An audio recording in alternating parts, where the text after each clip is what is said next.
almost didn't throw the white flag. I was going to give you one more lap. The 9 running on the tires. He'll slide up off of turn number 4, Jerry. You've got a new race leader, Matthew Loeb, your race leader with 4 laps to go. All right, he told me to tell that joke. Welcome, DirtCast podcast, Christmas edition. season 3, episode 14. And our Christmas gift to everybody out there, a no podcast? Jerry. No Jerry. Oh, podcast. no Jerry. A Jerry-free podcast. Just trying to hold down the fort over here. Unless you want to in his pretend to be face. Jerry, Dave. I don't think I can anybody's talk all going to day. duplicate that.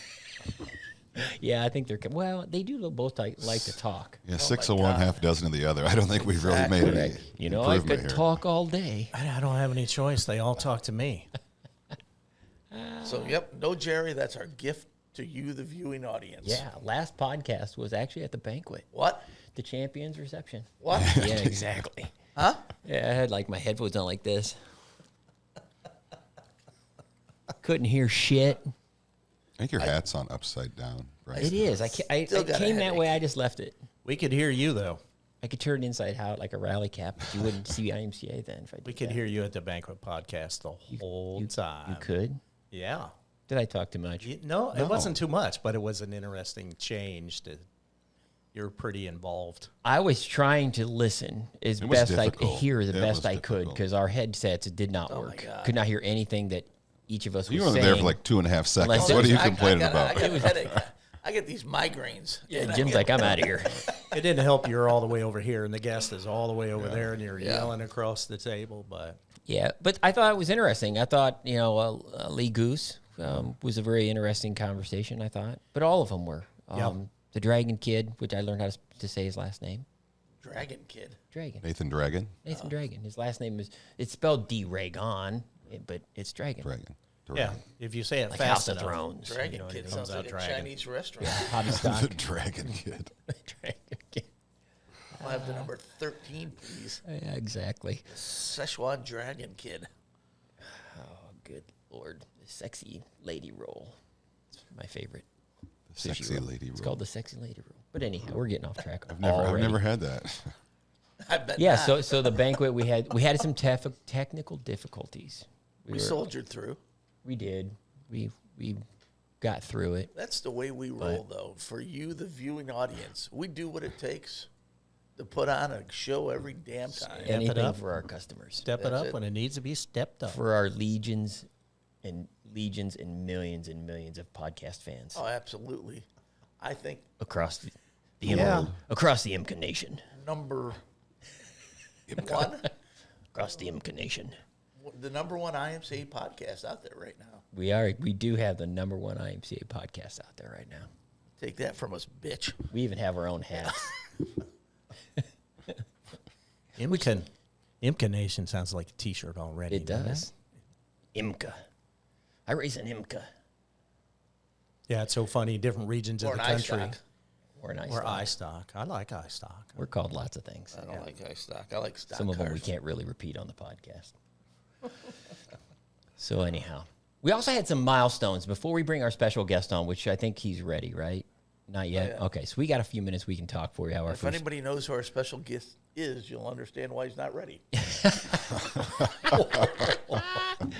Ooh, ouch. Anyhow, so when I was working on the agenda for the podcast, I noticed some milestones. What's an agenda for a podcast? Yeah, I was I know. shocked Actually, to see this I'm printed out when I said I'm it. trying to be organized. I'm thing? turning over a new leaf. It's almost New Year's, and I figure for New Year's, my resolution for next year is I'm going to try to be organized. Or you sure wasn't the resolution for this To year? this year. Oh, yeah. you're going to get it done this last week. The wheels are going to come off probably Yeah, a couple weeks. whatever. Yeah, the agenda is that thing with the teeny tiny print. Yeah, so anyhow, we had a couple of birthdays in the last few weeks, last month-ish. Dave You're still had a celebrating. birthday, November 22nd. That's right. Oh, well, happy birthday. Happy Belated birthday, Dave. Thank you. Like to keep it on the DL. Yeah, you don't like When you get to a certain milestone, I'm there.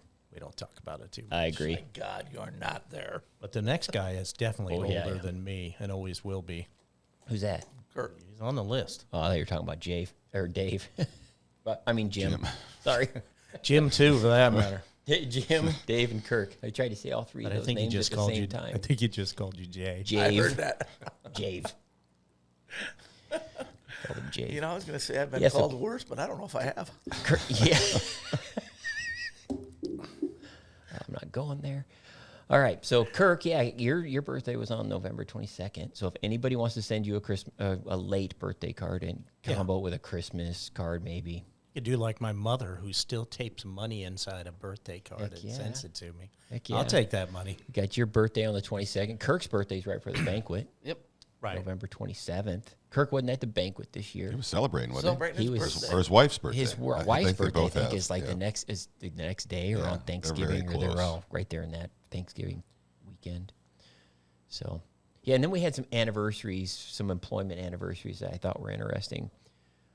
Jody, my little sister, who's IMCA's business manager, she, on December 2nd, just a few weeks ago, she celebrated her 28th year of employment 28 years. at Consecutive. IMCA. I don't know. I think maybe she's quit, got pissed off a couple times and quit and come back like 15 minutes later. and I think she got pissed off at me a couple of times and told me to F off and quit and come back like 20 minutes later. Or I quit and come back 20 minutes later. Hell, I don't know. I mean, that's what it's like when you work with your family. Shit like that. We're all happens. family. 28 years is a long time. A long my time. God. Been here a long time. Yeah, and we also had you on the 24th. Yeah. 10 consecutive years, 10 but consecutive. you've been here longer than that. I did some part-time stuff for Bill in Virginia for a few in years the- before that. And then, well, the car pack days. The car pack days. You're full-time now? I think it was, we don't see him anymore because he works remote. We're like, is Ryan working today? Pat, I got to make a correction. yeah, the first time I worked here, I started in 99. Yeah, Like 25 years ago, but I left. I got pissed off. Hated you. Told you that. I'm kidding. I'm kidding. exactly. Screw you guys. I'm going home. Brett can kiss Yep. my ass. I take that back. But anyhow, yeah, 10 years in a row. In a row, Wow. consecutively. Doesn't Back to time back. fly? Isn't that crazy? It has. It's very quick. 10 years of employment bliss, 10 years of employment. happiness, joy, good times, Ryan?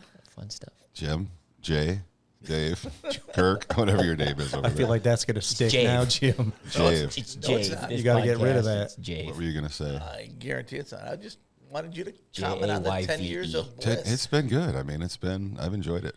You know, I'm 50 years old, and I've worked here longer than I've worked anywhere. I've never had a job for this long. We should have got you an award then, is what you're saying. Could have got a major award. I watched A Christmas Story last night. Could have. A leg lamp will work. Never had a job that long in your fit. That's a lot of yeah. cursing and quitting. No, not really. Long.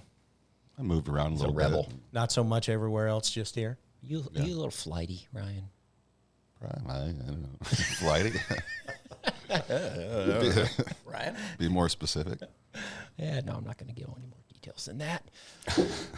So yeah, Ryan, 10 years, and then we have Whitney, who answers the phone at IMCA. For those that don't know who Whitney is, she's been here a couple years now. She's like the baby of the bunch. She's True. Newbie. She's True. the newbie. She's our newest employee, and she's been here 2 years. Yeah, and she's like the nicest person. She is so kind. She She's is. so sweet. I wouldn't want to piss her off, though, but she's very nice. It's fun having Whitney answer the phone because Whitney is not. If she, I don't know. I mean, she doesn't. The way she describes herself, she's kind of introverted a little bit, you know, but she'll answer the phone and I'll be like, anything going on? She goes. One day she said, "Why is everybody so mean?" You know what we ought to do? We ought to bring Whitney in here. She gets those Bring her on- calls for the. Bring her on the podcast. Yeah. They got disqualified or they don't like a rule. You know, they drive a Ford stock car and they call pissed off because we hate Fords in IMCA. That kind of shit, you know. But anyhow. Yeah, she's so She nice. gets- And, she's the firewall for those. Yeah. but it's only those been 2 moments. years. It's only been 2 years. She's not bitter and jaded yet. Is that what you're Give saying? her another 2. Give her a little bit more time. She'll And she she'll even act, when I call. she'll act like the rest of us. Even when I call, she's like, because I always want something that requires effort, you know what I mean? And I call, and she's so nice, hi. And I'm like, you can see it's me, right? You can see my name and number on the phone. You talk to everybody like that? Oh, yeah, she does, She does. She So- does. which is good for us. I don't hate Think that. we can get her on the podcast? Yeah. Team of wild horses might be able to drag her back Yeah. here. That might be a stretch. What about Jody? She'd be interesting. Oh, jeez. We're gonna have to break the podcast rules. That's right. Oh yeah. Well, there's one extreme and the other right there between Depending the two on the of them. subject. The yin and yang of this place yeah. is right there. Right there. Her and I have some similarities. We both like to say the F word a lot. Well, not me. I don't believe in that. Yeah, Jim doesn't swear. Just like he doesn't drink. No. No alcohol, no cursing. No. My body's a temple. I wish you already said. You've already said "take that bitch" once on this podcast, so I think that cursing thing's out the window. Shit. Talking female dogs. Quote of the year. My body is a temple. And his new name is Jace. J-A-Y. Or Jave. J-A-Y-V-E. Jave. Jave. I'll get you a name tag. What you talking about, Put it on Willis? your- I'm gonna put it on your IMCA. What you talking about, Willis? Off and running. We got our guest. Finally. Shit. God damn, It's about time. dollar waiting on a dime. I'm telling you. Welcome, Brad. Jesus. Good morning, guys. For those that don't know who you are, Brad Whitfield. The Morning. one and only Brad Whitfield, promoter of many. Arizona. Well, yeah, we could just say promoter of nearly the entire state or practically the entire state of Arizona for IMCA racing. What are you doing? That's right. What are you doing up so early? Well, I needed to get online with you guys and talk about Winter Nationals and have some sponsor meetings up in the Phoenix Valley this morning and put you guys in line first. I like your hat, by the way. Thank you. Me too. I need to get you guys to send me some more out here. I can Are handle those that. still on the online store? I can handle that. You just don't worry about that. Perfect.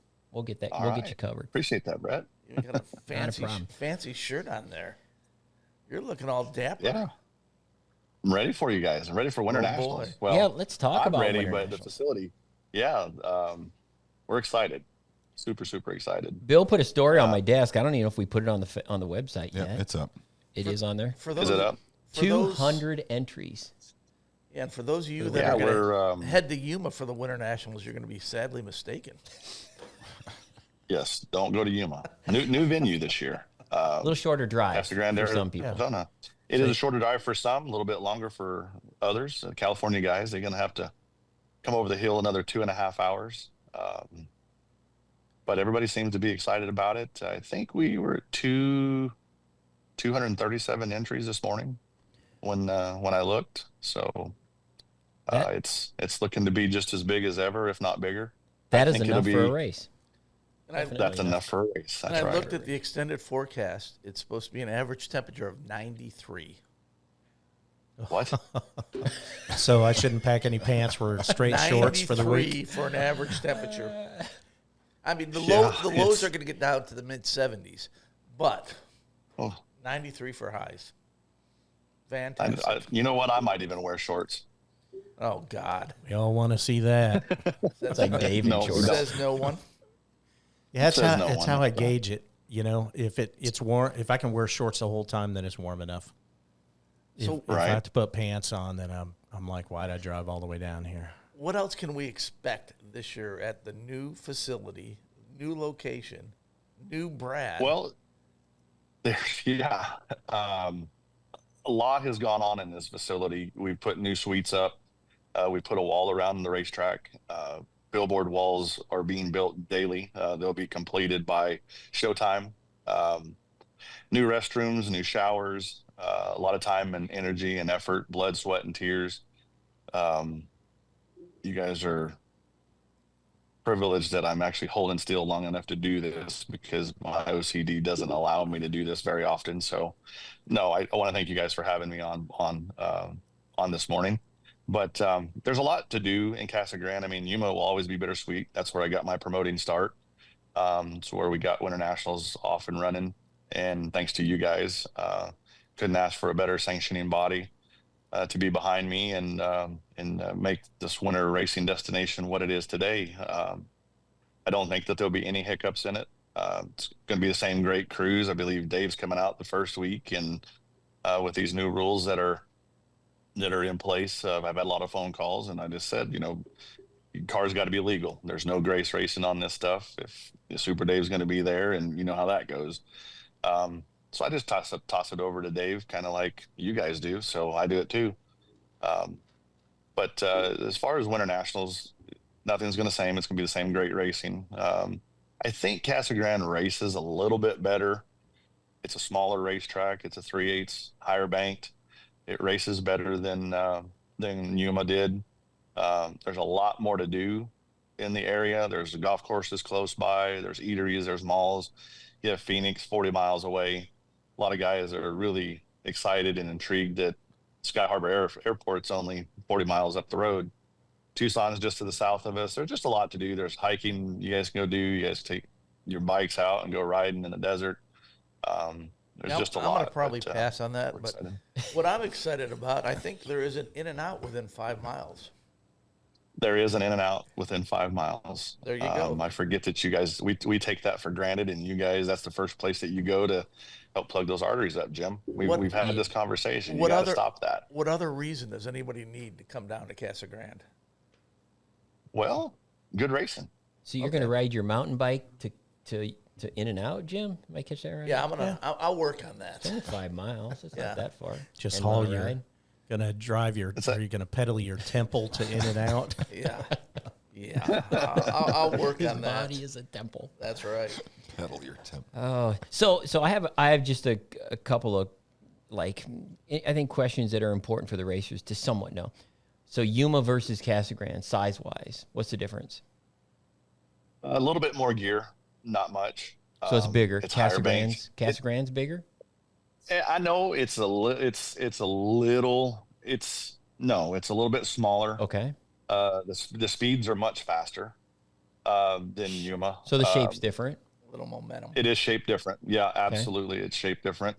But as you guys have, I know you guys have all watched the showdown that we had there in November, and then the Harvest Hustle. The racing was 3 and 4 wide. Great racing. Better than I could have imagined. It was actually a great prelude of what's to come in January. For the comments that I've had people reach out to me, I haven't heard anything bad. Nobody's saying, "Oh shit, we got to go to Casa instead. We don't want to go there." Or it's not like you're going to a racetrack that nobody in the Phoenix area races on. You know, Casa is a pretty popular place. You got a good car count there whenever you're running shows. And the comments that I'm getting, I just got one on my Facebook a few days ago about how well Casa's racing. I think it's for those that have never been there, maybe for those that have come to Yuma. I just think it's important for us to point some of the things out that it's going to, and gear changes is going to be one of them. If the place is just a little larger, race is just a little different, it's going to be good for guys that have never been to Casa to know that. Obviously, the locals know that kind of stuff, but for a guy that's coming there from, up in this area where it's the weather is not 93 on average, what are they going to have to be ready for? So a gear change would be one of those if they've been to Yuma before. Yeah, and there is a gear chart. I just looked that up this morning on your Facebook page, but it's perfect. Can you pin that to the top? Because that very often is the question. People call me, ask me what gear, and I'm like, I don't know if you notice, I don't have a race car. So I don't really know what gear, but I did find it on your Facebook page. If you could pin that up there somewhere where it stays at the top. We'll do that, yeah. Perfect. We'll pin it on the Casa Grande, the Facebook page. We'll also pin it on top of the IMCA TV Winter Nationals page, and then it's also on our website, centralazraceway.com. We'll have it there. What about hotels are plentiful around there. Sorry, Jim, didn't mean to cut you off. Never a problem. It's been done before. Our pits are quite large. We also have a huge overflow area that it's our mini boon. It's not going to be any different than Yuma was. There's plenty of parking, plenty of room. We'll have porta potties everywhere. We'll have, like I said, we do have showers. We have really, really great. It's turning into a great facility. Track prep equipment. I know that was some concern, because we're starting earlier in the day because we have a curfew. So we're starting like at 2 p.m. In the afternoons. Track prep equipment, we have purchased a lot and have a lot on site. Our crew is ready to go. We've been doing some practicing of our own. We'll run, 80 laps, go out there and farm the racetrack and go right back to racing. And the lap times are right where they were when we stopped. So we will do more farming than we did in Yuma. We just feel like that's going to be necessary. And, everybody's worried about tires and we're not going to we're going to do everything that we can to produce the greatest racing that we possibly can for you guys that are coming. What is the curfew? During the week, it's 10 o'clock, and on the weekend, it's 11. So that's great for our viewers who can plan on seeing the features at around, 8 o'clock Central Time? That's exactly. Prime time. I hope we're in features on Feature Central Time between We 7 will. and 8. Absolutely, and We we're will. done for sure. We will. And Jim, that's the one thing that I can thank you for is you have always helped me manage to make sure that we're getting, the TV audience, their biggest bang for their buck. And this year, I think it's going to be better than it's ever been. Do we have to take a sun break this year at Casa Grande like we used to, 5:15 at? It'll be about 5:15 to 5:45. That's going to be a great time to prep the track. We have a lot going on. There'll be a lot of fan interaction. The pits are so much closer to the fans, the main grandstand. So we're going to do a lot of interaction stuff with drivers and so on and so forth. So there's a lot going on. We can go on and on for hours and talk about it. We have a motorcycle show that's going to benefit, or a motorcycle show on January 11th. They're expecting 300 bikes. All these bikers are coming to the races. They're raising money for a burn camp for these kids that's in Arizona. So there's going to be a lot of stuff leading up to that type of stuff as well. So a lot of stuff that's going to keep everybody interacted with the racers and what we have going on with IMCA TV Winter Nationals. Yeah, so recap then real quick. So on January 7th, you're going to have an open practice, which is a Tuesday, right? Yep. Then we start racing on the 8th. Tuesday, yep, 6 to 9. Yep.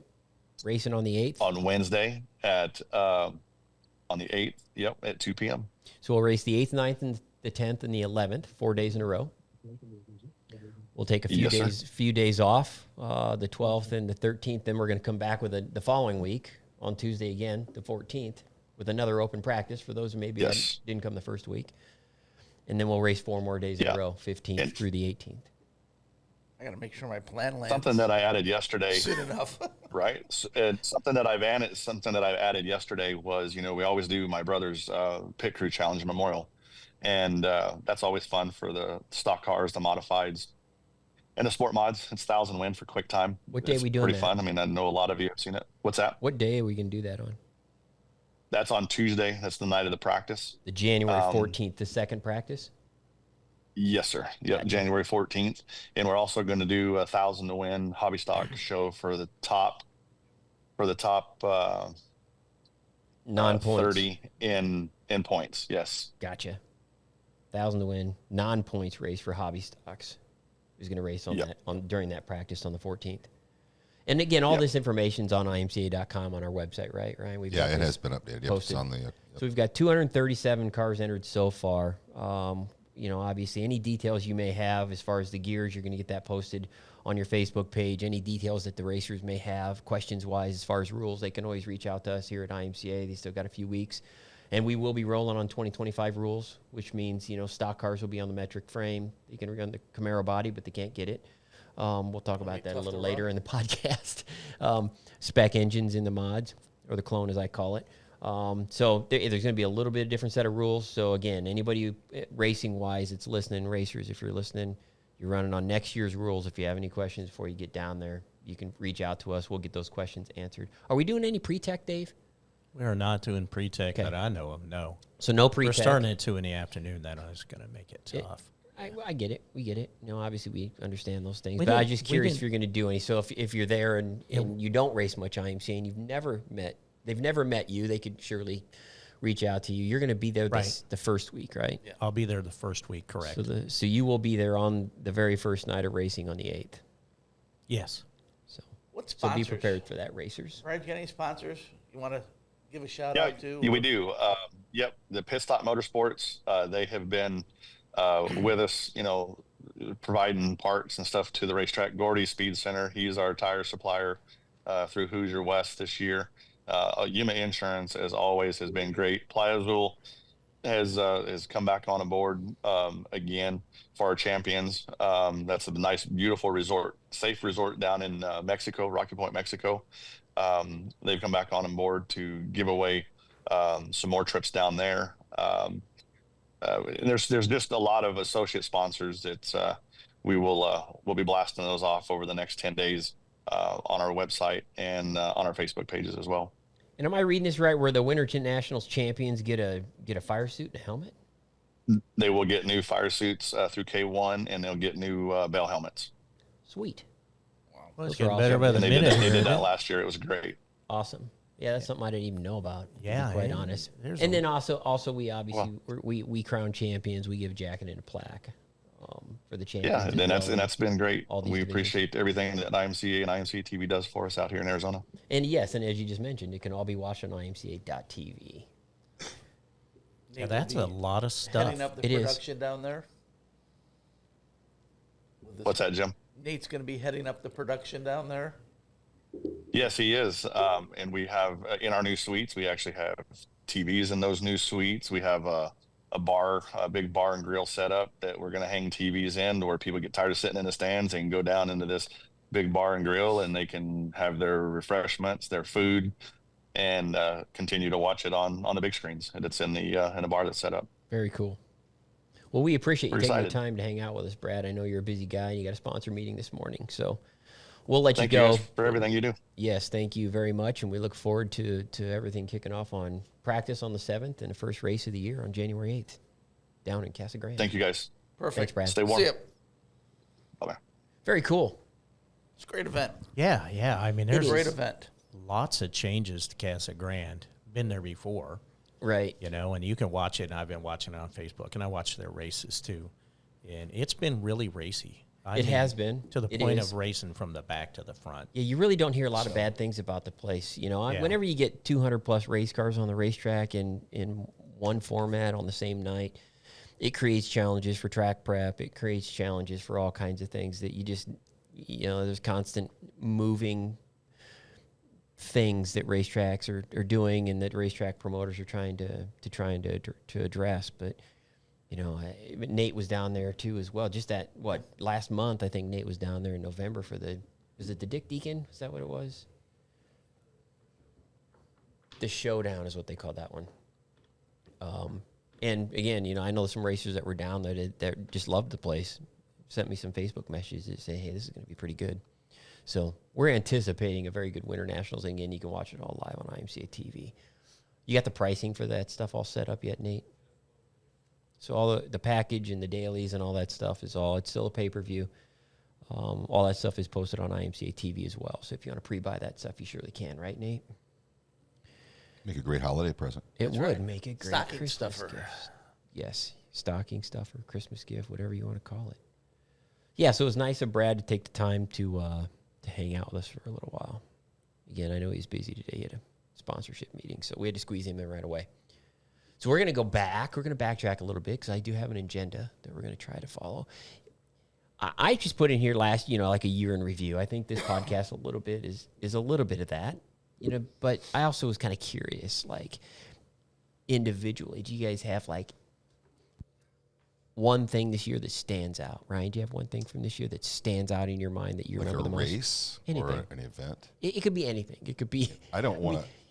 You announce, obviously, you go to races, and then, obviously you're on the back end of IMCA here when you're sending letters out to people.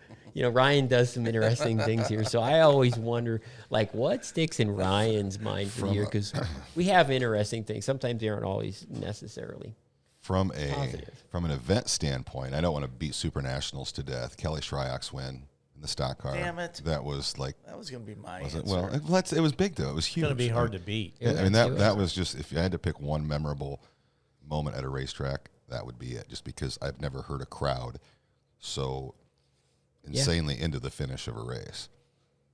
Yeah, and I touched on that too. I think a little bit in the last podcast. I can't remember when I had talked about it or where I had talked about it.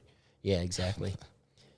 Yeah, that's one of those moments I think that anybody that was in attendance at the Super Nationals this year, I think that's one of those moments that will be etched You'll in remember people's that mind forever. for a very, very long time. From an office standpoint, if you have a child who races and they're underage, make sure that they get their minor waiver paperwork sent in because that was a nightmare this year.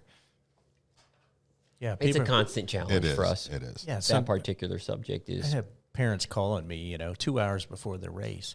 I just got this email, or I got this, or and my kid, how do I do this and all that? And then I have to call somebody else, and like, what can these people do? Because in 2 hours, they think their kid is going to race. And so a lot of people have actually gotten it done. I had them take pictures of it and send it to me. And I think this year was a little bit better than in the past.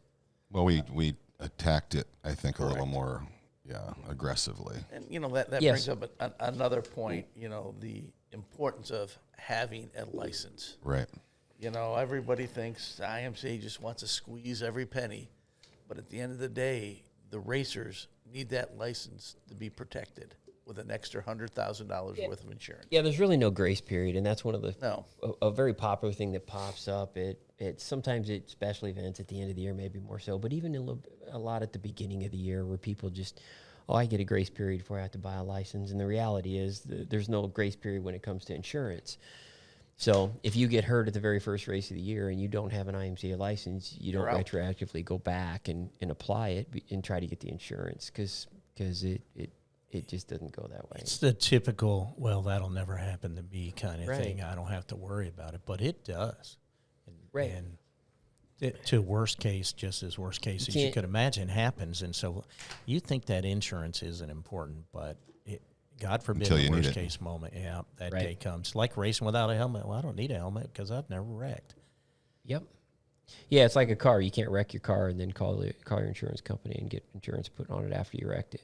If you get in a race car and think you don't need a helmet, you are the one who most needs a helmet.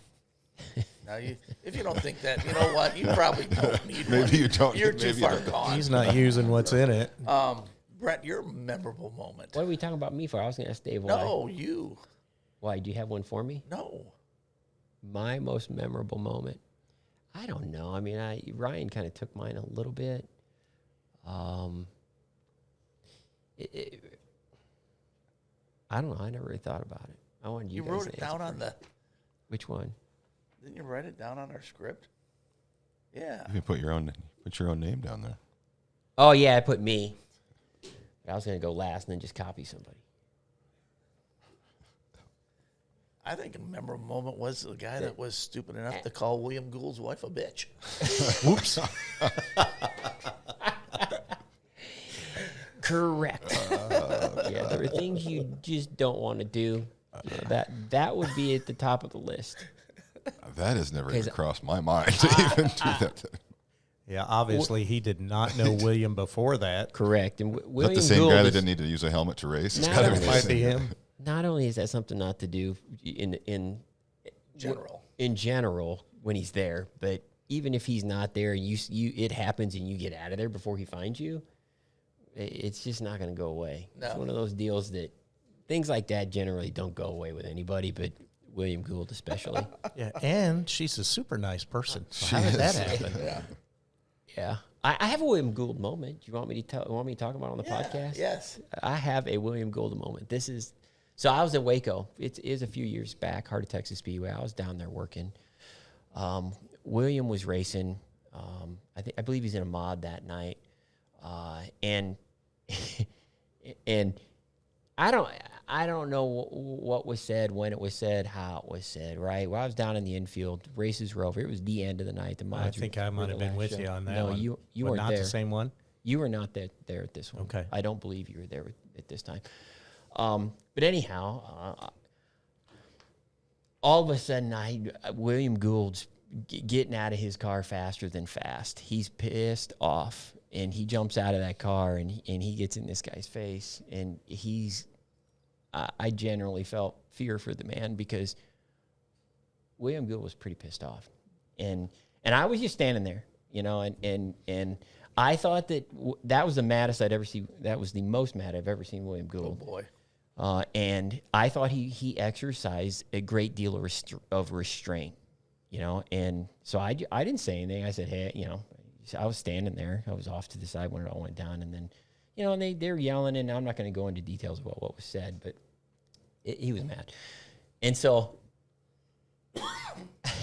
it was after the fact that I found out who he was mad at that this just kind of makes the whole story kind of interesting because generally speaking, William races for points. And I believe this was a point night. I believe it was a sanctioned night for sure because I was there working. But I could tell that, you know, William has had his issues with letters from Ryan and from us. I mean, Who? William? William. I've never sent him a letter, have I? Well, he's almost got letters. Oh, he has gotten one from me. He has gotten I think he has got some. But anyhow, so in that particular situation, I could tell he wanted to kick the crap out of the guy, and he didn't because I was standing there. And so I was like, everybody went their separate ways, and then I found out who the guy was because he wasn't racing. I didn't know who the guy was. Then I figured out who it was. And it was Mark Shipman. That's who it was. And I just laughed. I just laughed. The fake seal guy? That's the guy who likes to make IMCA seals at home. I was there. On a 3D I was printer. there with you. Were you there? We turned around and walked off, remember? Yeah. We're like, oops. And I was like, oh, man. And then I was like, William,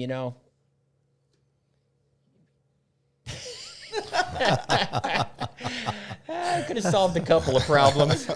Could have solved both our problems. Yeah, I maybe wouldn't have been there. I was thinking, let's go. I can't get a day off of work to go to court. If anybody needed the crap kicked out of him, it's probably Mark Shipman. But anyhow, I know he's retired, but he still likes to post about me and my mom. But that's okay. I love Facebook for that. Oh, yeah. It's entertaining. Yeah. You got to love Good Facebook. times. But that's my William Gould moment is the time he didn't beat the crap out of somebody because I was there because I felt like he didn't want to get fined. He was on point racing, Brett. I don't want to get in no fights. I'm like, I understand that. But anyhow, that's my William Gould story. I think it's funny. There's more details. Yeah, I saved a guy's life from him once at Southern Oklahoma. I bet. He in that they got a real nice deck shed, right? And then that guy wasn't even involved with what happened on the racetrack. He just saw it, and then tall skinny kid, gonna come down and tell William how much he didn't like what happened on the racetrack like that. And then I just kept shooing him. I'd shoot him back out the door, and all I could think was, he's gonna kill you. You ain't got a chance. Yep. And you think you're gonna come in here and defend somebody else? You just mind your own business. But yeah. So moments for me this year, Jim. You asked that. I don't know. That's just that Gould moment didn't happen this year. It was a couple years back. But a particular moment that stuck out for me this year is the birth of my granddaughter on August 2nd. That trumps everything for me. So Absolutely. So I'm pretty happy about that. Happy for my daughter and my son-in-law, or hopefully someday son-in-law, Tyler. So I like Tyler. Tyler's a good kid. He's an electrician, and he fixes all my shit for me. I'm like, hey, I know. Pool heaters and pool heaters. Oh, anything. I'll send him pictures of me trying to wire something. I'm like, where's this wire go? Because when I tried it the first time, it sparked. But anyhow. Does he just show up after that? He's just, he'll FaceTime me, okay, or he'll send me a chart. He does all kinds of stuff. Because I mess with three-way switches confuse the shit out of me. I'm not an electrician, but they just confuse me. But anyhow, so that was my moment. It was obviously Poppy's birth on August 2nd. So it's been good ever since. What about you, Dave? Anything interesting? Sticks out in your mind? I have for a long Good, bad? time practice leaving whatever happens at the racetrack behind. Yeah. Or I wouldn't be able to sleep, and I'd be yelling at everybody. But I don't know. You know what I remember from the very first of the year was freezing my ass off in Beatrice. Well, that's every year, Dave. Yeah, but this year was particularly to the point of we had the heater going in the van. It ran the entire race day, by the way. And then we had the back doors open, and we get out and look at cars and hop back in. It's not the first time I've ever done that. But I just remember it being just bitter cold Brutal. that day. The only thing I remember is I wouldn't get out of my car because you had your back doors open, so it was still cold. and I didn't have any doors open. Yeah, Mr. Bill from Eagle was there helping me, and he's got to be close to 100, right? And so him and I in and out of the van to stay warm there. But it didn't stop anybody from racing, and, they race pretty much. I've been there when the snow was blowing. So to circle back then on what you started your comment with, so you don't have like a list of people you automatically DQ when you see them at the track? You forget stuff when you leave, or do you write this stuff down so you can get it? Somebody asked me. Is it like a blacklist where we just... Somebody came up to me at PRI and talked to me. Because people think that we do that kind of stuff. And yeah, I don't have time for that. We don't? Yeah, I have a real life that requires Jim a does lot of that. attention Jave, too. Jave does that. No, Jave. Jave. At PRI. At PRI, some guys came up and talked to me and like, you remember me? I'm like, nope. And they're like, well, we did something and you did something and whatever. I'm like, nope. And I had to tell them, I said, when I leave the racetrack, man, I don't care. I said, so what that tells you is I don't hold a grudge because I have no idea who you are. Good with car numbers, bad with names, you know, but it's easy to leave it all behind if you give it a little practice. People don't mean what they say in the heat of the moment, and then very often will come back and apologize. Like, you don't have to come back and apologize. It's okay. But, yeah, you got to leave it behind. Crap happens at the racetrack that doesn't happen anywhere else. I have a moment for you that I particularly remember because I didn't know it happened until you told me it happened. And that is when you loaded up all your equipment, all your tools and everything at Batesville and put it all away and then went to the hospital. Oh. From the track. Did you drive yourself to the hospital? No, Somebody one of the take tech guys drove me and his wife followed us because I told him when I get done in here, I'll be fine, right? Because that's what happened before. And no, I've had a couple of vertigo episodes, you know, this year, and I haven't had one since Batesville. There's no rhyme or reason why that stuff happens. But you didn't feel good and you left. Oh, yeah. Nobody necessarily pissed you off or anything like that. No, I couldn't stand up hardly. Yeah. And I was just waiting to throw up because that comes right behind that. How many people you think knew that happened? Do you think many people knew that went on, at least at the time? Is it just the people? Oh, out no. there? No, I remember talking to the guy when it first started to come on. You know, it kind of comes on slow, and I'm like, hey, just a heads up. So I started loading my stuff up, and I just laid it out on the floor where I could work out of the door. Anybody say, what are you doing? You know, well, we were on the A mains. There was 2 A mains, and we were on the first one. And so then I sat down there, you know, and I have no idea how you get rid of that stuff. Valium and some kind of motion sickness stuff like Dramamine or something. Yeah. But Cocaine. yeah, Tekken on Valium. Tekken on Valium seems like a bad idea. Nate say that? Nate. Sorry. Yeah, the best part was I got there and I showed the lady the paperwork I was carrying around from 2 previous events. I only ever had 3.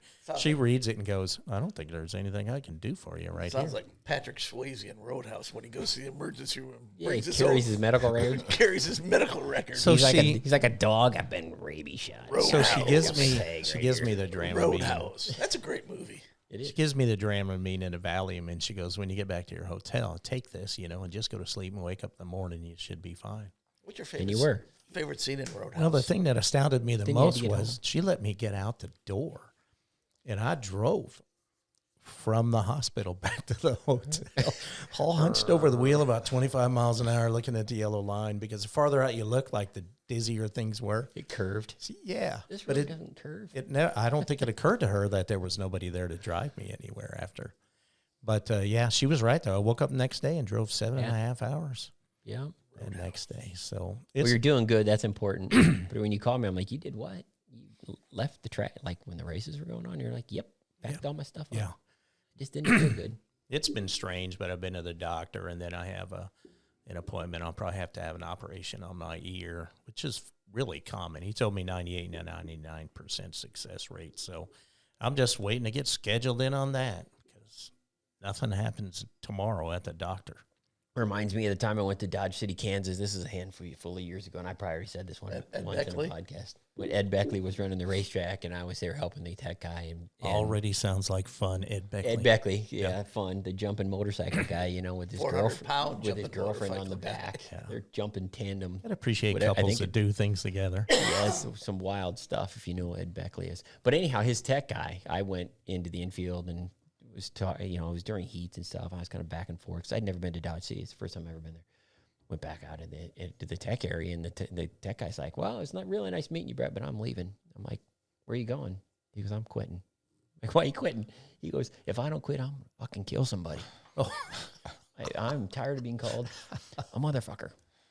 I was at Dodge. And I was like, whoa. And he did. He left. And so I was like, well, All right. I was at Dodge City one time, and I had to do the lineup board because the guy yeah. who was doing it had a heart attack. Yeah, we are. Yeah, Jim we were there. Yeah, the tech guy was brand new, so I got that guy. And then Jim's over there doing lineups. Yeah, Jim also flags. If we, you flagged in, was it Florida one year? Yeah. But yeah. My favorite. Yeah, so I went back, I told Ed, hey, your tech guy just quit. And he was like, oh, really? And I'm like, yeah, oh, okay. My favorite Dodge City story is grinding that IMCA logo off of those cheated heads. Yeah, it's hard to do. And everybody was up there for the last day main. The grandstands are right there by the tech area for the pits. Wait a second. They don't get to keep that on there? No. And so I got the grinder right about the time the grandstands are emptying, the pit grandstands are emptying out. There I am standing up on this car, and I've got the grinder in there, and the sparks are 10 feet high. And everybody just standing there watching like, what are you doing? Having fun. Woohoo! Consequences. Rules Like, have consequences. Like Roadhouse. I was thinking more like Dumb and Dumber. Oh. When he's getting his toenails done. Yeah, they're almost exactly different. But anyhow. What about you, Jim? Any exciting gym moments for the year? Every week has got an exciting gym moment for me. I can't think of one that stands out. I mean, I'm sure everybody Well, else kind of has blur some together, don't examples.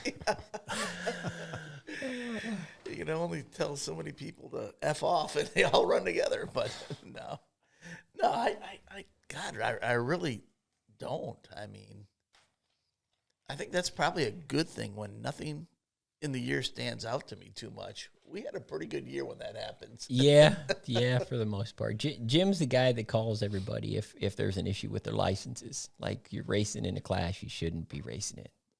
Jim is the guy that makes those calls. I made the one to And I Grayson appreciate County. Jim for being willing to do that because they aren't the best conversations at time. And obviously, we surely wouldn't have Whitney do that, and we don't want Whitney taking those calls. But Jim is the guy. So if Jim calls you and you're a racer, sometimes it's not necessarily good. Sometimes I might just call to say hi. Yeah. Hi, how you doing? Yeah. Sometimes. Occasional casual moment. That's right. Casual moments. Chit chat. Well, what else are you going to talk about? National point stuff? Anything on the end of last year? I thought I want to say in the podcast. I don't know if we talked about it in the podcast. I couldn't hear myself in Lincoln. Mike Nichols winning 13 national championships. That's a record for all of IMCA for an association that's been around for 100 plus years. Mike beat Ernie Durr's record of 12. He tied it last year and beat it. Was this that year. what he's Very shooting impressive. for? Was he trying to beat Ernie Durr's record? I think that was his goal. And then obviously, if anybody watched the banquet broadcast of the banquet or streamed the banquet, Mike is moving to Texas. He was leaving from the banquet going straight to Texas to try to find a house because he sold his house. He said he listed his house. He was in a time crunch, yeah. He listed his house and sold it in less than a week. So he has no place to live. That's the last time I talked to Mike was at the banquet. So hopefully he's found some place to live since then. Of course, we can't talk to him. He's homeless. Right, he's homeless. They don't know how to get a hold of him. Yeah, it's astounding. 13 times. He definitely knows the system, and he does. We've all probably joked many times. How's that work? I'm like, I don't know. Call Mike Nichols. He can explain it. He might know the system Right? better than us at times. I think, which is kind of crazy. Yeah. And I have a real admiration for anybody that runs for the championship for points. Probably one of the things that gets my goat the most is I don't race for points. That's just quitting right out of the gate. That's just giving yourself an excuse why you're not the champion of anything. And the points count. Two biggest lies in racing. I only race for money. I don't race for points. Yeah.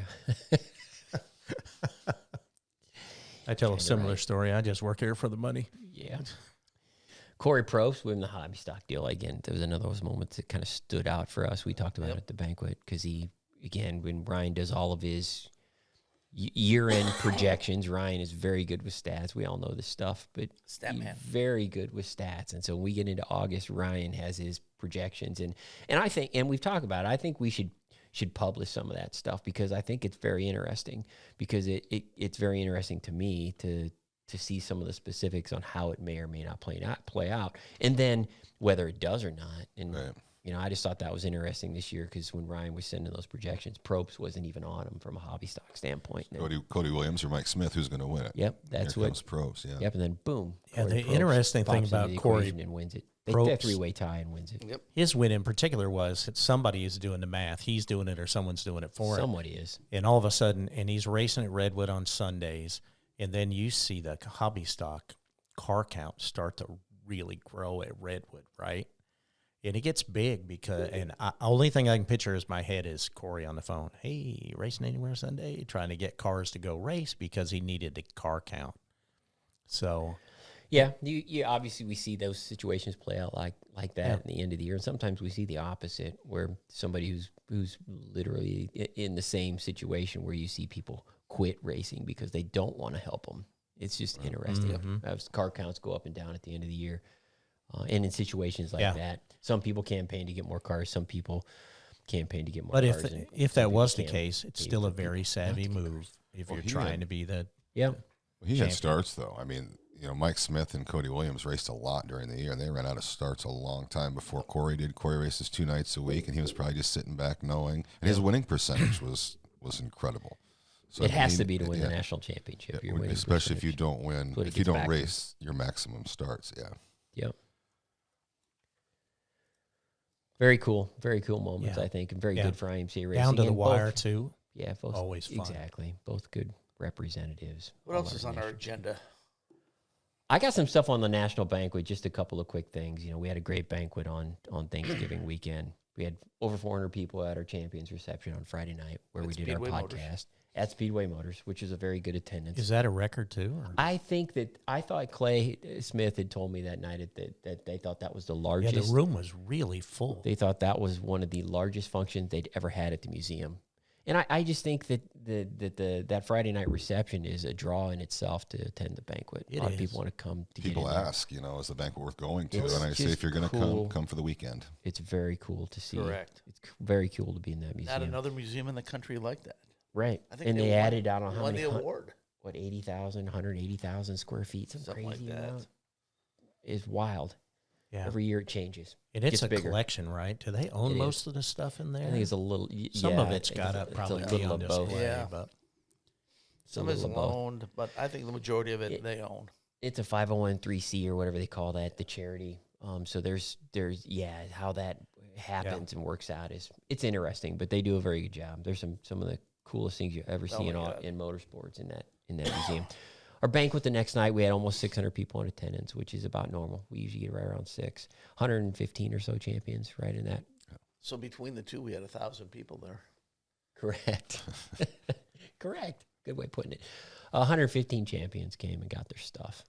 Got their jackets, the plaques. We did a mug this year, a hat. For those that attend the banquet, we try to have something special that you don't necessarily get if you don't attend. yeah, I did remember all their names when I gave them their box, of course. Well, their names was written on it. That's correct. Thank You're God. welcome, Dave. Otherwise, there's always people coming at me. I'm like, I don't know that guy. Just take a box. It's kind of a blur for me because I'm in all the pictures and I try to keep up with the script, but it goes so fast and it kind of log jams and just like a funnel. Everybody comes to the picture there, and then I can't keep track. And I try to read people's names, and then I go back after Bill posts the pictures. I'll go back and be like, that's who that was. Yeah. I see a lot of people that I'm familiar with, but I meet a lot of people at the banquet that I've never met really before. neat about doing that pictures. It's really neat is the way they share on social media those pictures. They do. I happened to see one yesterday. I know. Me too. It's the first time I've ever been on the Facebook page of a strip club. I thought you were going to say I thought you were going to say the first time you've ever been in a strip club. No. yeah. I've never been to a strip club before. But yeah. Me and Jimmy Cole. Shirt on or shirt off on Jimmy? Jimmy had his pants on this year at the banquet. Oh, yeah. The Maverick Gentlemen's Club. And sharing the picture of Brett on Facebook. He had his shirt on as well, so it was unusual to see him with his clothes on completely. And he didn't make sound with his glass. He did that a number of years ago, didn't he? During the banquet, he would lick his finger and run his Make finger that around ringing? make the ringing sound. Yeah. Jimmy Cole and my picture was shared at the Mavericks Gentlemen's Club. And I did hear you'll be making a personal appearance up there. No, I They have told a him. front row spot reserved for Jim you, said Brett. they have lunch specials, and so I said, "Well, Jim, hit the lunch specials and let me know what's best." And No, I'm gonna stick to Keep me posted. I'm gonna stick to Block 16 in Porky Butts. Hey, pastrami burn ends Thursday at Porky Butts. nice. I'm going to be in Omaha in a few weeks for cheerleading. My daughter's cheerleading. But anyhow, sport compact drivers, I want to touch on this. Sport compact drivers that attended the banquet. We always get more sport compact drivers than anybody. 23 of them this year. 23 sport compact. And they're not champions. just local. They come from all not. over We had them the from country. California. Yeah, we had all over them the country. from all Idaho, over the place. And So it's cool as shit because this is what's frustrating from our standpoint when it comes to the banquet. The divisions we give the most money to are usually the divisions that have the least participation at our banquet. It's like if you give a pile of money to them or the most point funds, they don't come. The people who don't get any point funds, sport compacts, and at the track level, they get a jacket and a plaque, they come. So what you're saying is To for me, 25, we're going to flip the It script. just tells the story. Give the sport compacts. 10,000 that win the sport compact says it all, in my opinion. with a On plastic nose. it just says it all. That says it all. And so we're going to give everybody, and we sent a letter. We're going to give every sport compact that attended our national banquet a free license for next year for coming to the banquet. Why not? We're not going to give mod guys. We're not going to give late model guys. We're not going to give sprint car guys. We're not going to give anybody else except our sport compact racers that attended our national banquet a free license. So it's like Ryan said, 20. And they're usually pretty young, right? They are. So they're still A lot of females. pretty on fire. Yeah. There was We had to have a good record number of female. There was a attendees good this year. percentage of females at our banquet this year as well. Women in racing, which is another thing I wanted to talk about when we got down into talking about some other stuff. But anyhow, so all our jackets and our plaques, all that stuff, it was that if you attended the banquet, they got that stuff. But after the banquet, we came back, and that following week or so, we shipped, I don't know how many hundreds. It was three loads. I took an entire trailer load. I couldn't get any more in our trailer to the post office to get all that shipped. So all of that stuff has been shipped, all our jackets and our plaques, to anybody that's getting one. They're gone. We have nothing at our office anymore. They were shipped the 4th, 5th, and the 6th of December. So if you haven't got it yet, be patient. Some of that USPS stuff is a little slow for the long distances out in California and places It's like Christmas that. season. But you should have it I would think, by the end of this month. If you do not get your stuff by the end of the month, reach back out to us if you're listening after the first of the It's year. probably tracked, isn't it? Call and bitch at Yeah. Whitney. Oh, yeah. Whitney does do that. Yeah, and then after that, we ship out all the point fund checks. All that stuff went on December 9th. And within the point fund checks, and again, there's about 600,000 point funds this year. A lot of it goes out at the national banquet to our national champions, but the majority of it doesn't. So point fund checks were all mailed on the 9th. Also included in that was some of the IMCA, or for the GM checks, I believe, were in the champions checks. Something we won't be saying next year. About $50,000 from GM, and again, I said it at the banquet. Unfortunately, GM is not going to renew their program with us for next year. That's the corporate level. We still have some confidence that we're going to be able to work with Carl's and Friesen and from the distributor standpoint. So you're saying we still have a chance? I'm saying there's still a chance that I think at some level we're going to get some contingencies pushed back to the racers again next year. We're trying. I'll put it that way. I make no promises, but again, we're disappointed to see GM at a corporate level make that decision. I don't think that's in the best interest of our racers that have been supportive of the crate engine program for so long. And at the end of the day, the racers are going to, and the racetracks that we're getting paid through our contingency programs are going to be the ones that suffer the most when it comes to not getting any of that cash. We'll survive an IMCA without any GM money, contrary to what people think. I'm still going to go on vacations, contrary to what people think. Nothing that GM does for us is going to close these doors. But I hate it when racers don't get money that they've got in the past. And those $250 checks are not going to be there in 2025 at this point. But we're going to try to slide something and work with them, dealers I mentioned, to try to supplement some of that. We aren't quitting. We aren't quitting on the crate engine, and we don't think GM is quitting on the crate engine. They're still going to be around. Still going to be around. I think GM is still going to be around. And a competitive option for our racers. I believe so as well, yes. We will continue to try to maintain parity in the divisions that utilize crates. Very well said. Getting good at saying that. IMCA TV checks as well went out. We had about $105,000 this year, and there's a story also on our website about that. handful of years ago, I think it was 28,000. Then it went to 60-some thousand, and then it went to 95 or 6,000 last year, and then this year it was 105, 106,000. And again, that's checks right directly to racers. Top 3 in points at facilities that are streaming with IMCA TV, whether it be, well, it's their weekly shows. It's streaming their weekly shows through our monthly replay system. We're able to basically track the viewership, how many hours that are minutes, seconds, people watch any race, any track that's on IMCA TV. And then we push money back to the racetracks through that system. So the racetracks get over $100,000 as well, if anybody's wondering. But for the racers that are listening, that if you've got IMCA TV, and I'll use Boone as the example, it's at the top of the list. Boone, Park Jefferson. Let's see, flow to that. Top of my head. Arlington. Arlington. There's Arlen. The list of the racetracks is in the story. So if you're at one of those racetracks, racing at one of those racetracks, you can see the check amounts that we wrote to the top 3, depending on which division it is, and that check is in the mail as well. You might already have got it, but those checks have been sent as well. 105,000, like I said. It's a lot of money.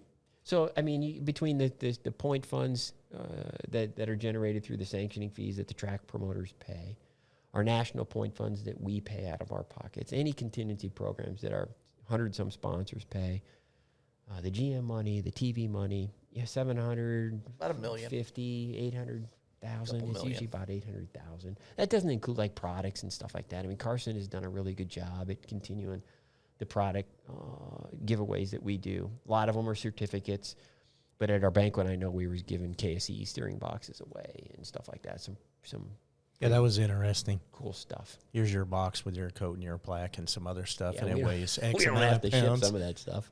Yeah, and then the next box. Is there a box back here with my name on it? Yeah, and it weighs a ton. Exactly. Yep. So again, all that stuff's done. We're ready to put 2024 behind us. We've released our rules, ready to go with rules for our first race, obviously. We went to PRI. First week. Right. That's what I was going to get into. Then we're going to talk a little bit about PRI. I We were all at PRI. that. Ryan wasn't, but we were all at PRI last week. I'm going to sum that up in real quick. What's that? Ribeye bratwurst, lobster bratwurst. That is PRI. That's Jim. That's Jim's diet. That was Jim's diet. I had for the that, show. but I had salmon on the third day. Mine was hot dog ribeye, hot dog ribeye, hot dog halibut. That's what my 3 days. I didn't eat breakfast any day. I drank coffee. I had a ribeye brat salmon because on the third day I'm like, I can't eat any more beef. Yeah. So, but PRI booth 3705. We've been in the same location for I don't know how many years. Right next to Speedway. Right next to Speedway. For some reason, Speedway's booth got moved down to the bathroom this year. I didn't want to go down by the bathroom, so we hung out right at the opening where everybody comes in. That's where all the cool kids are. Correct. But it was a pretty busy show for us. Oh, absolutely. A lot of IMCA racers, promoters stop by, and we do it with the sponsors, the product manufacturers. So it's one of those shows. If anybody's going to take you serious as a sanctioning body, you're there. You got to be there. I think all the sanctioning bodies are there. All the ones that count are there. They're not. All the ones that count, in my opinion, are there. But so again, it's a good place for us to be. I know Dave and Carson work quite a bit on hey, can we run this? Because there's a lot of new products that show up, which is always interesting because some of that stuff we've never heard of or seen for the first time. I like to get a look at some debuts. Yeah, look at it and touch it and try to figure out whether they can use it or whether it's just going to be a source of my future headaches. Yep. And we don't always say yes. We don't always say no. Right. Sometimes we vote, apparently. Sometimes. Yeah. But Speedway had, speaking of Speedway, they had that metric frame complete in its entirety in their booth, which I thought was pretty cool. You could see how it put together. Left side hobby stock, right side suspension, stock car, or vice versa. Yeah. I thought that. I think it was it was. Hobby stock was on the left. Driver's side was hobby stock, right was stock car, which was kind of cool. It does. It does. And you know, a couple quick things on that. One, you know, if you use that frame, it has to be used in its entirety. Correct. You cannot take the front half of it and put it on an OEM Correct. rear frame or rear cross member that's OEM, and the rest, the middle of the car forward. That frame has to be used in its entirety as it's produced and put together as it's produced. The print is on our website. And to my knowledge, I don't think any of the chassis builders are having a problem with that thing plunking right down on their existing jigs. Right. Not so fast. And putting it together. Yeah, even anybody that was a little bit off was only a little bit off. Right. So, and sometimes that could be a consequence of taking a junkyard frame that's been 150,000 miles on the road as a car, street car, ending up, and they build the jig off of that and not realize that, hey, this hole is about, you know, 1/4 inch, 3/8 of an inch off. Or it could be for other reasons too, don't get me wrong. But yeah, all of it or none of it, and there's only one way to put it together, and I'm going to tell you it's going to be a sorry day when you twist and turn and do everything else to this. What Are you going to look for that in Casa Grande? Always look for it everywhere. Yeah. Is that a deficiency slip if it doesn't? You're going to have, it's going to be bad because you're going to have a useless race car. I mean, you better take it back where you got it if you bought it from somebody and have that guy. Most of the racers who are obviously aren't putting these things together, they're coming from chassis manufacturers. Right. And we've talked to most of what I would consider to be the major chassis manufacturers have reached out to us and asked questions. I know Paul at B&B was actively involved in the assembly of that thing, and actually the prototype of that thing. But then you have, you know, Johnny at Jet, and I know that Kyle at Harris and Johnny Spa. I've seen some stuff on Facebook pages where people are putting that frame together. So I'm unaware of anybody that's having any problems with it. So when you go to Casa Grande, you don't anticipate one's going to be put together wrong. Yeah, I sure hope so. It's to be a terrible message to deliver, but if we just try to get the story out there ahead of, you know, stay ahead of the game and tell them, look, don't do the things that you're thinking because it comes in pieces and you assemble it. And anybody can call you at any time if they have questions. That's right. Yep. I think it's been going okay.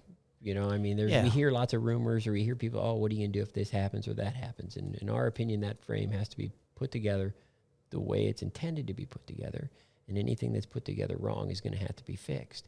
And won't be allowed to race if it's put together. It's bad enough. Correct. Remember there was a year in Abilene, you went down knows that. there in February, and right off the bat I told that guy, like, You can't race that. I don't think you can fix it here either. This car needs a stub, and that wasn't what he wanted to hear. And speaking of which, crash repairs, this is a question I got at PRI by a couple of different people. If you have an OEM existing car that's not built on that Speedway frame, it's just on a regular OEM 78 to 88 GM midsize metric frame. If you crashed that thing and need a stub on the front of it, we do not allow the Speedway frame to be used, just the front piece, on an existing car. Yeah, the Speedway frame wasn't designed for that. It's not like you can just cut the old one on and plug on the new one, because in the production of the frame, they solve some issues and address some things, just like, you know, AFCO did with the frame for the stub for the modifieds. So that just doesn't stick together, and there's a lot of room for manipulation there, and we don't want to go down that road. I'm awake. I'm looking at my computer screen. He's following the agenda. No, it's over here. So crash damage on an existing car that's using an OEM frame must be repaired with an existing OEM frame. Correct. You cannot put the Speedway on an OEM frame. Yep. You cannot, in any way, one way or the other. You can't build a new car with half and half, and you can't take an old car and Another question build it I've with gotten half a and handful of times is, can I put the square side rails onto and replace the OEM ones? No. Nope, can't do that either. For those that are listening, and if you're mad about that, call Dave. You're going to be 5-star Camaro. Did anybody see the 5-star Camaro? I think you guys saw it. Badass. Yeah. It's an American badass is what it is. Yeah. I thought that car looked pretty damn cool. And I don't know. I agree with people on Facebook. What the hell are we going with this route for? Yeah. I mean, if you look at what Buzzkills 5-star on debuted, Facebook. They put that body together and brought it to the Super Nationals, and it was a white body, and the graphics were okay. Looked like shit. But it really wasn't. It really wasn't as we're going to see things raced. So it was nice to see one that was lettered up. I think like it's going to be raced, and it's a good looking stock car, and you know, I don't know. I don't understand the rap Karen guys and Kevin racers. comments that are out there. If people don't like it, don't use it. God damn. It's just that simple. The rap guys and racers will make Ain't nobody it look making better anybody. every time. Are we making anybody? Wait. I mean, Are we making anybody look. run that thing? I don't think that Nope. we are. You got to use it. No, you don't have to use that. So if you don't like it, if a Camaro's not your thing, just the only thing we do require is that Run you have the the Monte Carlo? IMCA sticker on it. yeah, exactly. Well, that's how I go on vacations. But no, I thought the composite Camaro body was very well put together. I thought it looked very good, and we had this car. I had the rear firewall in it, the rear trunk lid, and there's some questions on some of that. But 5-star has been really good about answering that stuff. That thing is still not available. I don't know how many hundreds they said. They had over 100 on back order. So when they get caught up, or when it's ready to ship, they've got a lot of orders to fulfill. I think they anticipated the middle of January when they would have the first kits being shipped. So if you haven't already ordered one, you're probably not going to get one for a little while. If you have ordered one, they're hoping, I think, to have all that stuff satisfied in the month of January. Hopefully we can see some on the racetrack. You're not going to see any of that at Casa Grande. Casa Grande. What's that? I almost said Yuma. I almost said Cocopah. The Camaro body is also like the frame, all of it or none of it.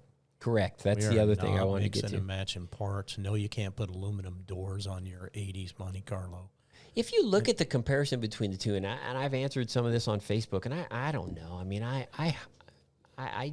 just have a hard time answering questions that I think that they're almost trying to be smart ass questions. Oh yeah, you're trying to. I have a hard push time. your button or- I have a hard time not being a smart ass back. Listen, you don't have to run the Camaro. You can have to run run a an frame. OEM body, but you can also run the combination of bodies that we've allowed ever since COVID. Essentially, you can put Right. Camaro, but you can't run that body, half of that Camaro body, on a Monte Carlo. Right. I've had questions about using just the nose and all Correct. that. I'm like, nope. Cannot do that. Though, if you're running a Monte Carlo and you want to put the Camaro fenders on it with a Camaro nose, you can do that already. And those parts are listed in the rules, and that's what you have to use. You can't use the 5-star composite Camaro, let's say the Camaro front fenders, on a Monte Carlo. You just can't. I've had that You're one going to get too. an efficiency slip, and you're going to get told to fix it. And it's by the next time you race. So bring another body if you do that kind of it stuff. just opens a can of worms, and then trying to manage all that is a disaster. So That it's body was either built race this one or race this one to go together one way. as a kit. Mm-hmm. That's how we expect to see it showed up at the racetrack. And there's really not a lot of people are saying that I read some comments for people saying that Camaro's a lot lighter. I don't understand that when you look at component to component. You know, when a stock lot of car the makes stuff is zero the same. difference because you're going to pile 250-300 pounds of lead on a stock car. Everybody's got to weigh anyways. 29.52. The minimum weight rule is not Right. different for anything. So To get percentages and make minimum weight at least, you're going to pile a couple of 100 pounds of lead on there anyway, so it makes no difference. I think a good-looking stock car is still one of the best-looking dirt race cars in all of motorsports. I think a good-looking stock car, and I think that Camaro follows Because it that. still looks like a But- car.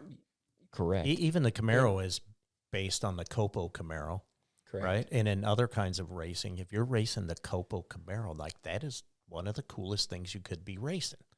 So taking that, in using it for ourselves, I think is a big deal, and people will recognize it. And you got to remember, there's all those young guys that were at the banquet in the compacts might eventually move to stock car, and they'll look at that.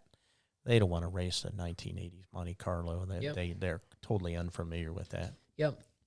So moving on from the Camaro, let's get to the Sport Compact. You have any big announcements in the Sport Compact division, Dave? 540 as of this morning. That's what I know. Sorry.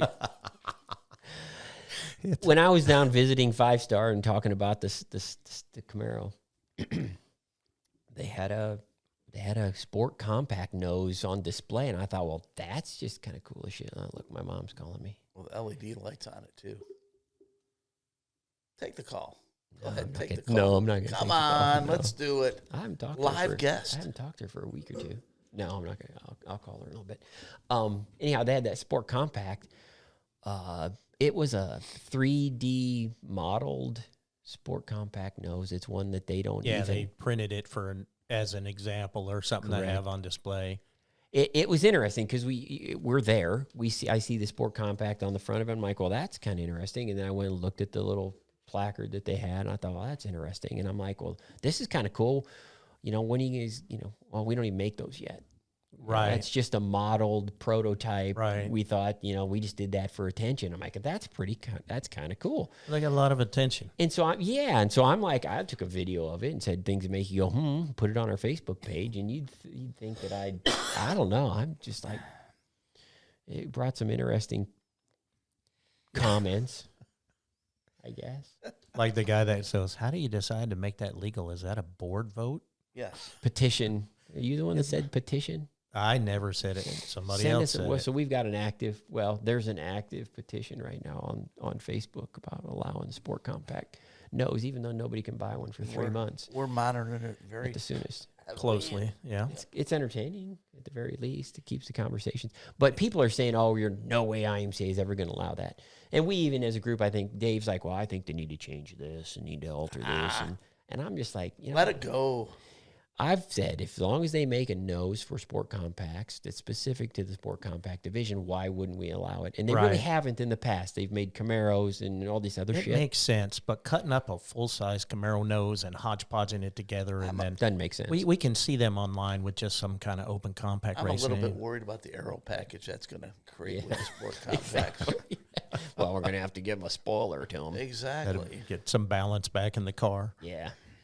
But no, I think it's interesting. I think it's a subject that we've talked about for a couple years now because we know that, a sport compact guy rips the nose off his car and runs it over, doesn't have a lot of options to fix it or replace it. He's got to go pick up the pieces. And he's on the hunt for some salvage yard or some guy that stashed a bunch to get a used OEM nose piece and a bumper. Or they can put it back together with zip ties. Exactly. It looks Zip surgery. ties.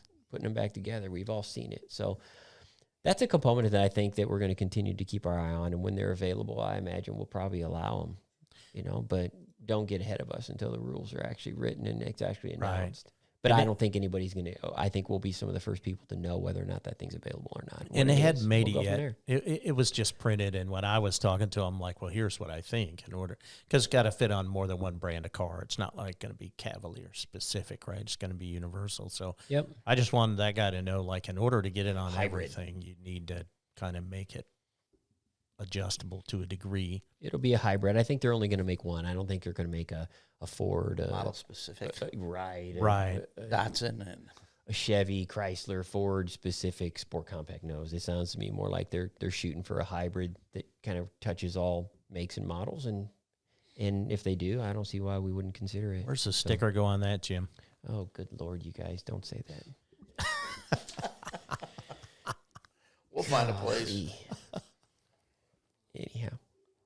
Yeah, we're going to wrap it up. Nate's saying, hurry up. We got a Christmas party. And we do. We have our Christmas party So today. I guess the big question is, Die Hard a Christmas movie? Yeah.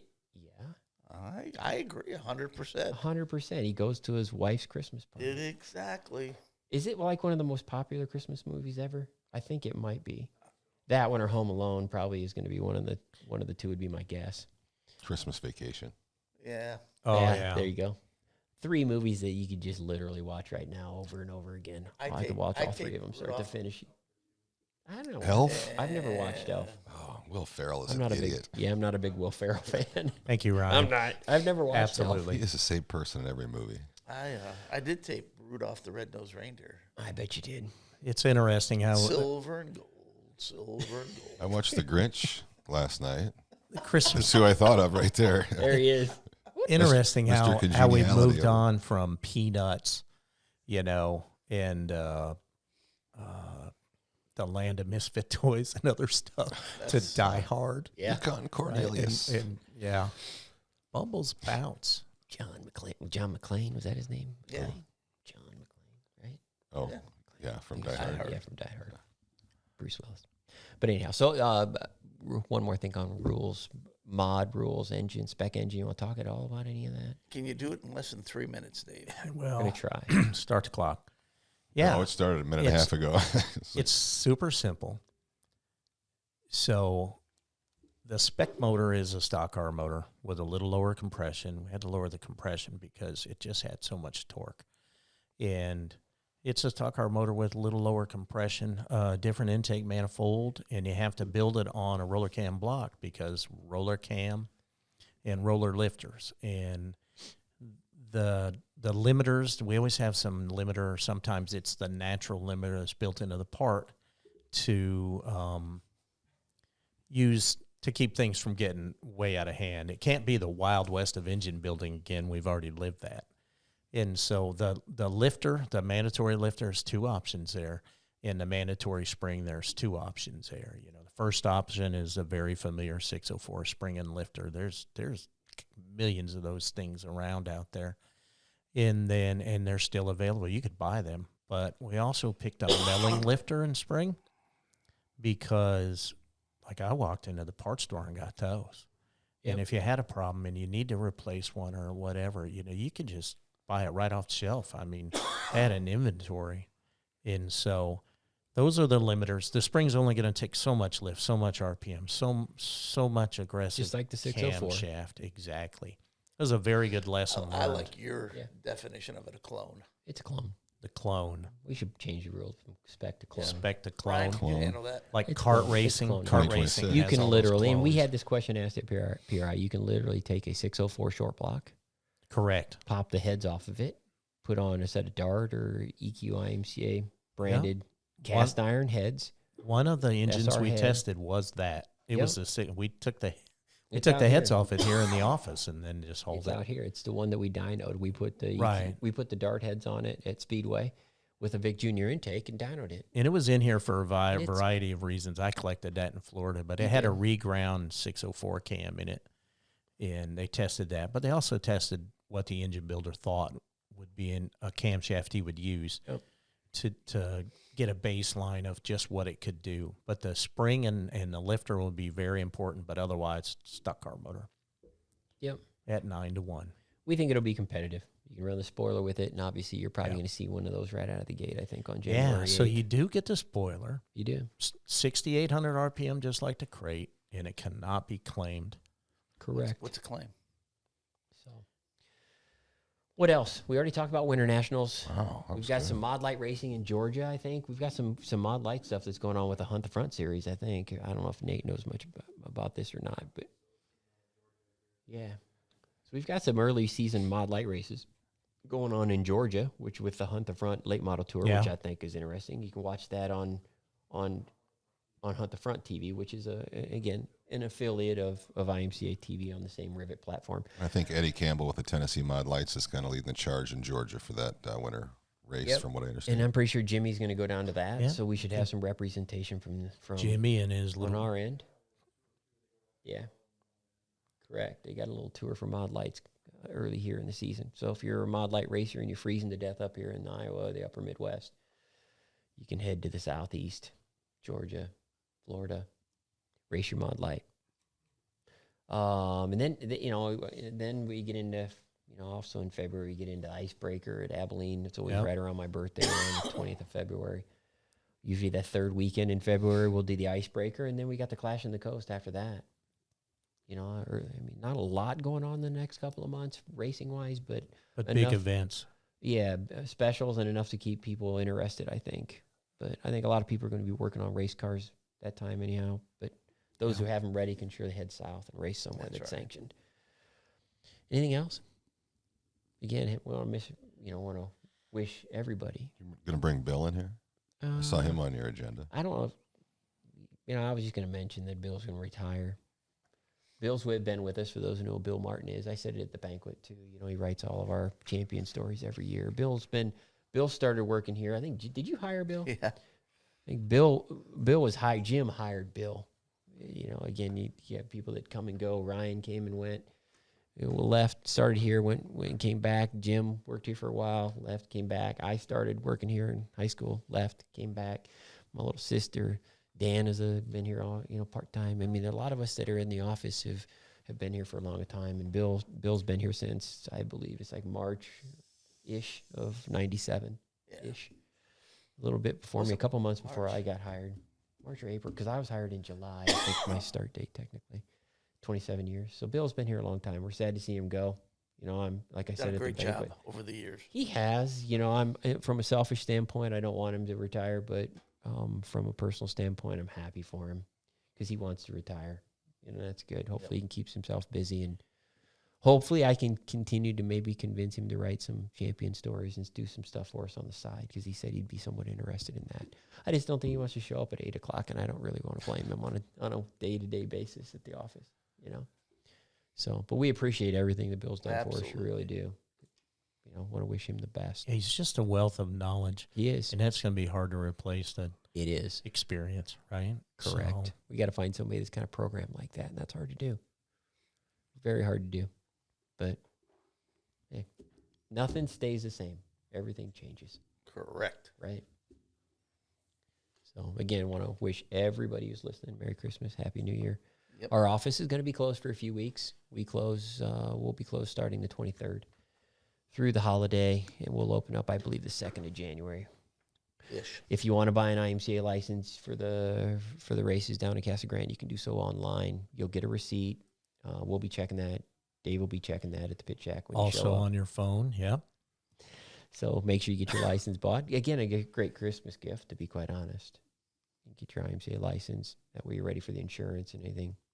You have the insurance, you have everything ready to go, and then we mail out that membership information, usually starting about the 2nd week in January. So. Perfect. Anything That else? was easy. Covered it all, I think. That's it. We're gonna have a Christmas party now. So we're not gonna broadcast that. Watch Die Hard. Yeah. Yeah. But again, we'll wrap it up then. Want to thank everybody for listening, and thank everybody that races IMCA and has raced IMCA, over 9,000 racers in 2024. It's a lot of human beings turning laps on dirt tracks across the United States, and we appreciate every single one of them, whether you race once or 100 times in IMCA. So I want to wish everybody a Merry Christmas and a Happy New Year. Have a safe holiday season, and we'll see you at Feel free to comment on Facebook about how much you like the podcast without Jerry. yeah. In fact, exactly. Yeah. In fact, maybe it's time for another petition.